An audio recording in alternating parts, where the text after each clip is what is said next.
ಕನ್ನಡ ಕಿರುತೆರೆ ಹಾಗೂ ಹಿರಿತೆರೆ ಬಹಳಷ್ಟು ಅದ್ಭುತವಾದ ಬಾಲ ನಟ-ನಟಿಯರನ್ನ ಕಂಡಿದೆ.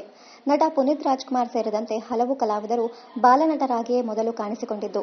ಅದರಲ್ಲೂ ಕನ್ನಡ ಕಿರುತೆರೆಯಲ್ಲಿ ನೋಡುವುದಾದರೆ ನಟಿ ಅಂಕಿತಾ ಅಮರ್, ನಟಿ ಅಮೃತಾ ಗೌಡ, ಸಾನಿಯಾ ಅಯ್ಯರ್ ಸೇರಿದಂತೆ ಹಿಂದಿನ ಹಲವು ಜನಪ್ರಿಯ ನಟ-ನಟಿಯರು ಬಾಲ ಕಲಾವಿದರಾಗಿಯೇ ಕಾಣಿಸಿಕೊಂಡಿದ್ದು. ಅಂತೆಯೇ ಸದ್ಯಕ್ಕೆ ಕಿರುತೆರೆಯಲ್ಲಿ ಹಲವು ಬಾಲ ಕಲಾವಿದರು ಅದ್ಭುತ ನಟನೆಯ ಮೂಲಕ ಜನಮನ ಗೆಲ್ಲುತ್ತಿದ್ದಾರೆ. ಅದರಲ್ಲಿಯೂ ಬಾಲನಟಿ ಮಹಿತಾ 2 ರಿಯಾಲಿಟಿ ಶೋಗಳಲ್ಲದೆ ಇದೀಗ 2ನೇ ಧಾರಾವಾಹಿಯಲ್ಲಿ ಪ್ರಮುಖ ಪಾತ್ರದಲ್ಲಿ ಕಾಣಿಸಿಕೊಳ್ಳುತ್ತಿದ್ದಾಳೆ.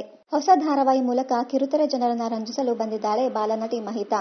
7 ವರ್ಷದ ಮುದ್ದು ಕನ್ನಡತಿ ಮಹಿತಾ ವಿ ನಮ್ಮಮ್ಮ ಸೂಪರ್ ಸ್ಟಾರ್ ಎಂಬ ರಿಯಾಲಿಟಿ ಶೋ ಮೂಲಕ ಮೊದಲ ಬಾರಿಗೆ ಕಿರುತೆರೆ ಜನರ ಮುಂದೆ ಬಂದಳು.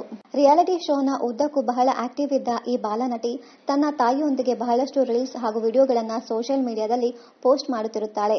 ನಮ್ಮಮ್ಮ ಸೂಪರ್ ಸ್ಟಾರ್ ರಿಯಾಲಿಟಿ ಶೋ ನಂತರ ಬಹಳಷ್ಟು ಖ್ಯಾತಿ ಗಳಿಸಿದ ಈಕೆ ಗಿಚ್ಚಿ ಗಿಲಿ ಗಿಲಿ ರಿಯಾಲಿಟಿ ಶೋನಲ್ಲಿಯೂ ಕಾಣಿಸಿಕೊಂಡಳು. ನಂತರ ಚುಕ್ಕಿ ತಾರೆ ಧಾರಾವಾಹಿಯಲ್ಲಿ ಚುಕ್ಕಿ ಎನ್ನುವ ಪ್ರಮುಖ ಪಾತ್ರದಲ್ಲಿ ಕಾಣಿಸಿಕೊಂಡು ಒಳ್ಳೆಯ ಕಲಾವಿದೆ ಎಂಬುದಾಗಿ ಕಿರುತೆರೆ ಪ್ರೇಕ್ಷಕರಿಂದ ಬೇಷ್ ಎನಿಸಿಕೊಂಡಳು. ನಟನೆ ಅಷ್ಟೇ ಅಲ್ಲದೆ ಕಾಮಿಡಿ ಜೊತೆಗೆ ನೆಟ್ಟಿಗರ ಮನ ಸೆಳೆದಿದ್ದಾಳೆ. ಇನ್ನು ಹಲವಾರು ಹಾಡುಗಳನ್ನ ಹಾಡುವ ಮೂಲಕ ಎಲ್ಲರ ಫೇವರಿಟ್ ಪುಟಾಣಿ ನಟಿಯಾಗಿದ್ದಾಳೆ ಮಹಿತಾ. ಇತ್ತೀಚೆಗೆ ಬಹಳ ಟ್ರೆಂಡ್ನಲ್ಲಿ ಇದ್ದ ನಾನು ನಂದಿನಿ, ಓ ನಲ್ಲ ನೀನಲ್ಲ ಮುಂತಾದ ಹಾಡುಗಳಿಗೆ ತನ್ನದೇ ಲಿರಿಕ್ಸ್ ಸೇರಿಸಿ ಹಾಡಿ ಬಹಳಷ್ಟು ಪಾಪ್ಯುಲಾರಿಟಿ ಗಳಿಸಿದ್ದಳು. ನಂತರ ಕನ್ನಡದ ಕ್ಲಾಸಿಕ್ ಧಾರಾವಾಹಿಯಲ್ಲಿ ಒಂದಾದ ಮೂಡಲ ಮನೆ ಹಾಡನ್ನ ಹಾಡಿ ಆ ವಿಡಿಯೋ ಬಹಳ ವೈರಲ್ ಆಗಿತ್ತು. ಧಾರಾವಾಹಿ ಸೆಟ್ಗಳಲ್ಲಿ ನಡೆಯುವ